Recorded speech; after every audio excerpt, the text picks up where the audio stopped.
अब मेरे मध्य मुकाबिल आपने जिसको टिकट दिया,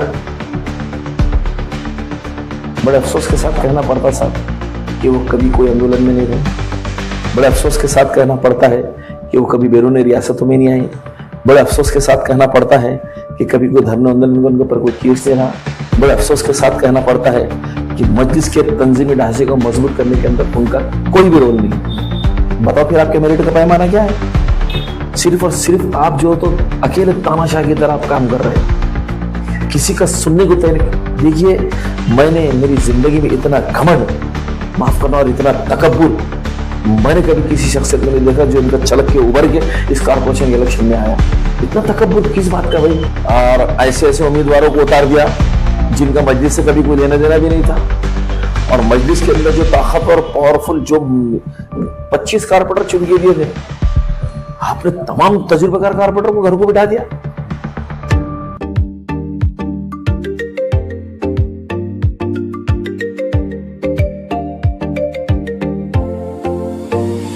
अस्सलाम वालेकुम दोस्तों, जय हिंद। मैं हूं रहीम पठान, आप सभी का स्वागत करता हूं गली से लेकर दिल्ली तक में।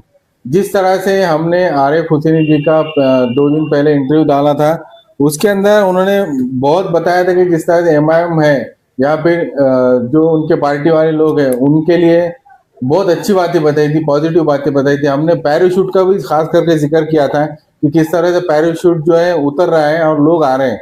तो उन्होंने बताया था कि किस तरह से पैराशूट में से लोग आ रहे हैं, लेकिन वो तो मुझे पता नहीं। लेकिन इसके बाद में, हमारी न्यूज आने के बाद में उनको पता चल गया कौन कौन से पैराशूट से कौन कौन आया है। सर, हमारे न्यूज चैनल में आपका स्वागत है। बहुत बहुत शुक्रिया। हमारे ऐसे कई सवाल हैं, हमारे बोले तो नागरिकों के ही सवाल हैं, जिस तरह से हम आपको पूछेंगे आप उसका जवाब दीजिए। सर, अभी एमआईएम कई सालों से मुसलमानों के लिए काम कर रही है ना, और उनके दिलों में भी राज कर रही है। लेकिन वैसा देखा जाए तो ऐसी कोई पार्टी नहीं है जो कि मुसलमानों के लिए काम। लेकिन पिछले सालों से जो है आपके आमदार खासदार जो भी कर रहे हैं, उन्होंने अभी तक सर मुसलमानों के लिए क्या किया?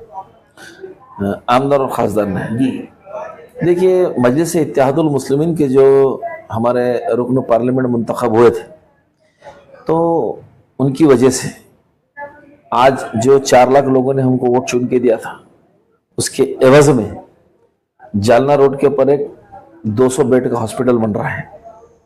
उसी के साथ साथ ये जो अभी घरकुल आवास योजना का प्रोग्राम चल रहा है, ये हमारे मजलिस के मेंबर ऑफ पार्लियामेंट की देन है, वरना ये स्कीम कोलैप्स हो चुकी थी। इसको वापस लाया गया। उसी तरह कुछ रास्तों के लिए जो है तो कुछ तजवीज़ें डाली गई थी, कुछ रेलवेज के लिए, कुछ एविएशन मिनिस्ट्री के अंदर, तो इन क्षेत्रों के अंदर काम हुआ है। तो ये तो इनके सामने जब खासदार थे, मैं मजलिस की एमपी की बात कर रहा हूँ। हाँ, तो एमपी तो इम्तियाज साहब थे ना, फिर आप इम्तियाज साहब का विरोध कर रहे हैं। नहीं, इम्तियाज जलील साहब का विरोध हम इसलिए कर रहे हैं कि इम्तियाज जलील साहब की ये जो कारपोरेशन के इलेक्शन के अंदर उनके हाथ में अगर सदर मोहतरम हमारे कायद मोहतरम जनाब असद अफीसी साहब ने जो इख्तियार दिए थे, उसका बेजा और नाजायज इस्तेमाल हुआ। और वफादार लोगों को, जिम्मेदार लोगों को, जिन्होंने इस पार्टी को क़ुव्वत और ताकत बख्शी, जिसकी बदौलत आपने अभी असेंबली के इलेक्शन लड़े, ऐसे लोगों के साथ सरासर नाइंसाफी की। और दूसरी बात ये कि सर, क्या एमआईएम जो है, मुसलमानों को एमआईएम से क्या खतरा है? जिस तरह से अभी जो रिजल्ट मतलब आए हैं आपके, जो कैंडिडेट डिक्लेयर हुए, जिस तरह से पैराशूट से लोग उतरे हैं, तो ये आप जो थे पुराने और वो जो नए आए वाले, ये दोनों भी मुसलमान हैं। तो क्या ये एमआईएम पार्टी जो है मुसलमानों को मुसलमान से लड़ा रही?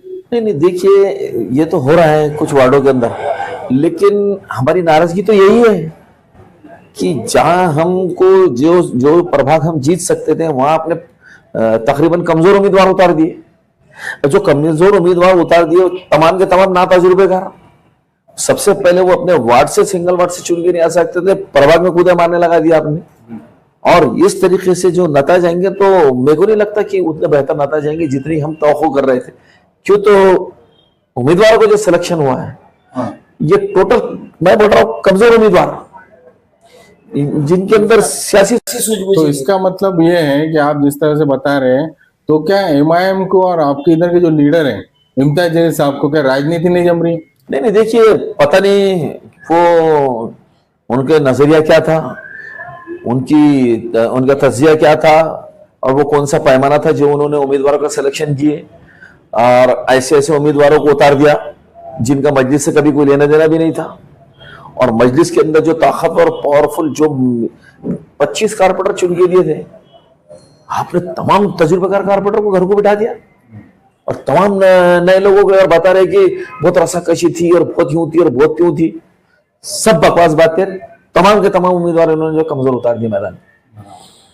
तो मुझे बताइए सर, अभी जो इम्तियाज जलील का जो विरोध हो रहा है, तो इम्तियाज जलील के वजह से जब वो खासदार थे, आमदार थे, तो मुसलमानों को और औरंगाबाद के आवाम को जो है ना क्या फायदा पहुंचा सर? बताओ ना आपको जो 2-3 स्कीमों की जो मैंने बात किया, ये तो इमाम पार्टी ने लाया। तो इमाम पार्टी ने किया था, इमाम पार्टी ने चुन के दी थी, इमाम पार्टी की ही वजह से बदौलत हुआ है सर।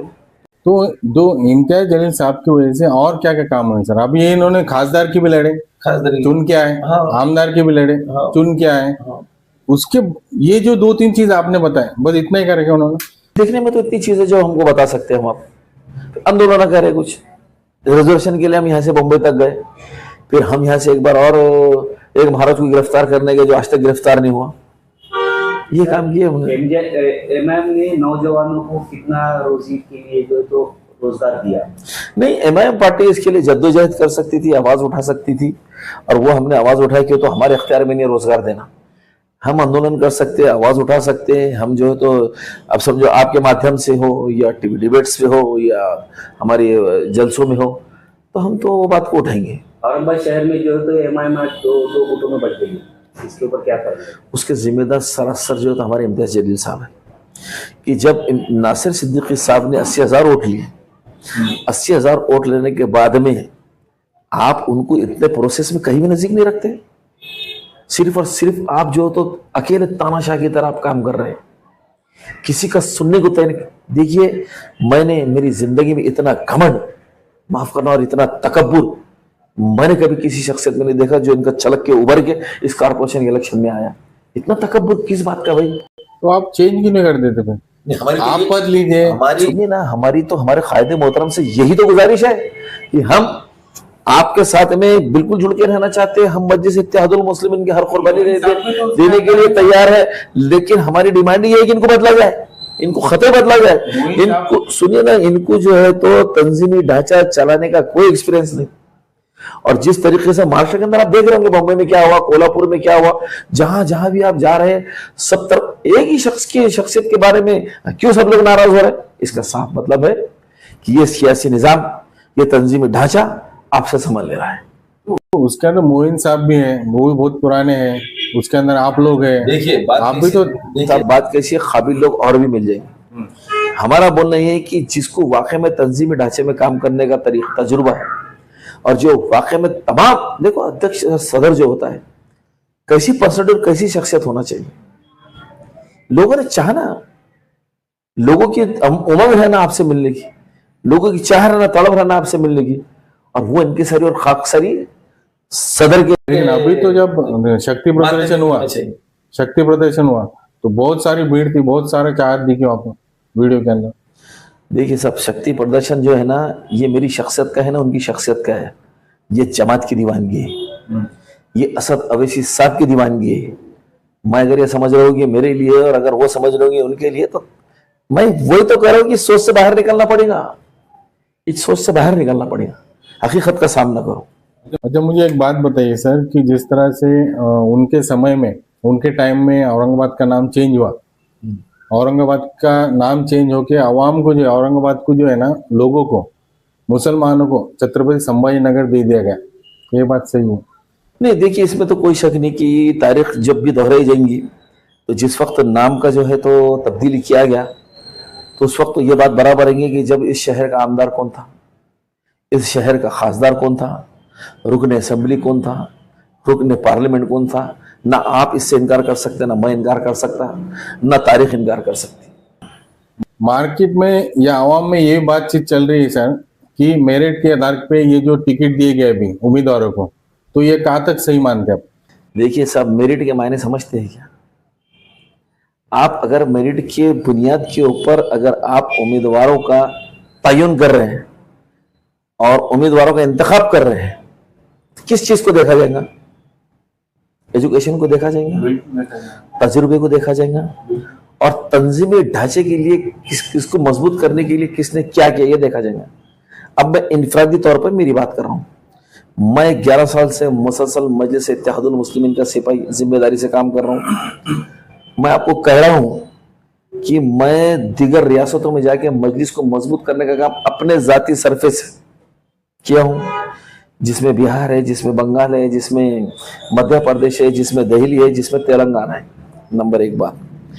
दूसरी चीज, हमने जितने धरने आंदोलन किए उसके अंदर में हमेशा फ्रंट फुट पे रहा और डेमोक्रेटिक तरीके से लोकशाही मार्ग से, यानी कि हमने जितने भी आंदोलन और धरने किए हैं उनके मुकदमे मेरे पर कम से कम 15 से 16 दाखिल हुए। इतने दाखिल हुए, ये मेरिट की बात कर रहा हूं मैं।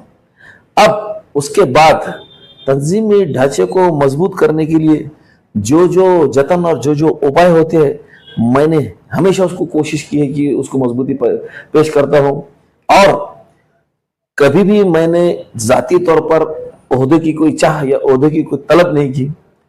और जनाब, हमने 10 साल का वक्फा जिंदगी का हमने ईमानदारी से तरक्की के काम करके जो मुकाम हासिल किया था, ये हमारा मेरिट है। अब मेरे मध्य मुकाबिल आपने जिसको टिकट दिया, बड़े अफसोस के साथ कहना पड़ता साहब कि वो कभी कोई आंदोलन में नहीं रहे। बड़े अफसोस के साथ कहना पड़ता है कि वो कभी बैरून रियासतों में नहीं आए। बड़े अफसोस के साथ कहना पड़ता है कि कभी कोई धरना आंदोलन में उनके ऊपर कोई केस नहीं रहा। बड़े अफसोस के साथ कहना पड़ता है कि मजलिस के तंजीमी ढांचे को मजबूत करने के अंदर उनका कोई भी रोल नहीं। बताओ फिर आपके मेरिट का पैमाना क्या है? क्या है आपके मेरिट का पैमाना? मैं कह दूंगा तो फिर आप बुरा मान जाएंगे।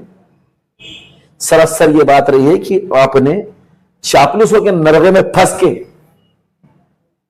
आपने चापलूसों के नरगे में फंस के, और नहीं मालूम वो कौन कौन सी वजूहत थी जिनकी बुनियाद पे आपने कमजोर लोगों के हाथ पे टिकट दिए और अवाम को गुमराह कर रहे कि मैंने मेरिट के आधार पे दिया। अगर मेरिट का आधार यह था तो मैं दावे के साथ में कह रहा हूं कि मेरिट का आधार यह होना चाहिए था उम्मीदवार से कि आपको मराठी कितनी आती। अगर आप कारपोरेशन में जा रहे हो तो मराठी के बगैर आपका काम ही नहीं हुआ, और जिसको मराठी नहीं आती है उसका कारपोरेशन से कोई वास्ता नहीं है।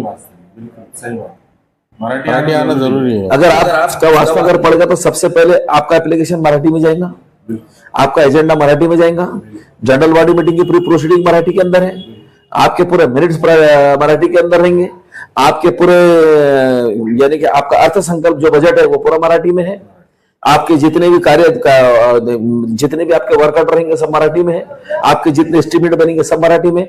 आप जितने उम्मीदवारों से उन्होंने बहरे ना मेरिट के आधार पर लिए 400-500 लोगों ने इंटरव्यूज दिए, तकरीबन 300 से 400 लोगों ने। एक ने अगर कहा कि इस तरीके का सवाल उनसे होगा तो मैं मुजरू, मैं माजरत खा कि बराबर अपने मेरिट के आधार पर लिया, मैं गलत था।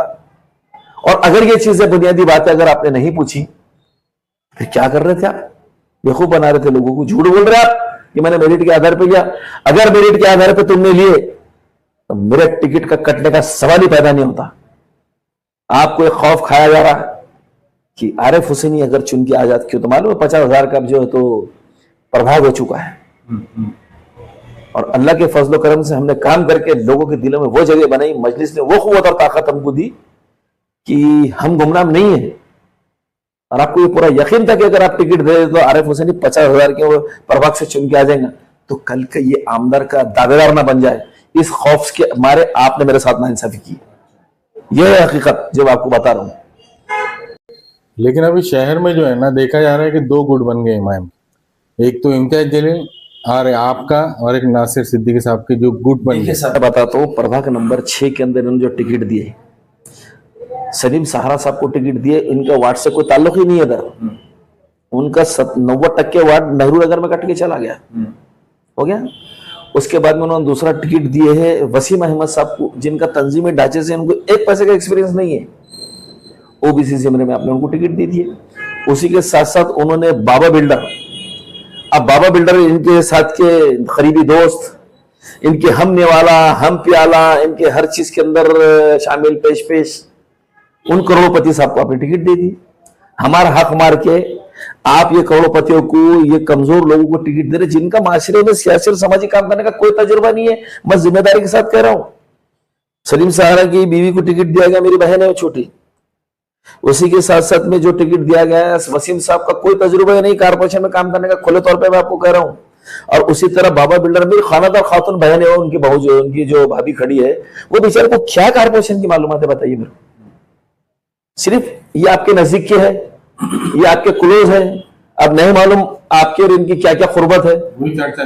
अरे मैं तो हकीकत कह रहा हूं ना, आप जब तुमने हमारा हक मारे मेरिट के आधार पर कह रहे हो ना, मेरिट में कौन सी बुनियादी बातें होनी चाहिए, ये बातें होना चाहिए कि नहीं चाहिए।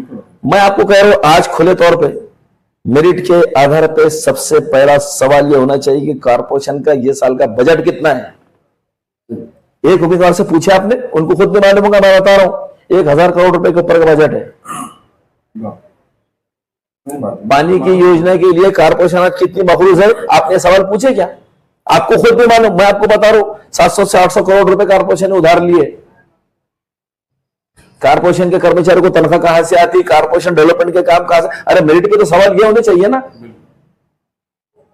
मेरे जैसे को अगर बिठाते ना तो ऐसा दूध का दूध पानी का पानी करके ऐसा मेरिट के लोग जिता के निकालता था कि जो पूरे हाउस को हिला देते थे और मजलिस इत्तेहादुल मुस्लिमीन का नाम आसमान पे चले जाता। बात कर रहे बोले मेरिट पे करे, मेरिट पे करे, मेरिट का मीनिंग समझती है। तो आरिफ हुसैनी साहब, ये जब 2 गुट हो गए, आपने तो फोटो भी निकाल दिए इम्तियाज जलील साहब का, तो आने वाले अभी समय में क्या एक हो सकते 2 गुट? देखिए सब असद अभी से सब हमारे कायद है, मजलिस इत्तेहादुल मुस्लिमीन हमारी जान है, लेकिन हम असद अवी साहब के पाबंद हैं और हम मजलिस इत्तेहादुल मुस्लिमीन का काम करेंगे। लेकिन मैंने आपको बताया कि कैसे लोगों को टिकट दिया गया। अगर हम हमारा पैनल यहाँ खड़े नहीं करते तो कांग्रेस के लोग, राष्ट्रवादी के लोग कोई भी चुन के आ जाते थे, यहाँ तो हमारा नुकसान हो जाता था।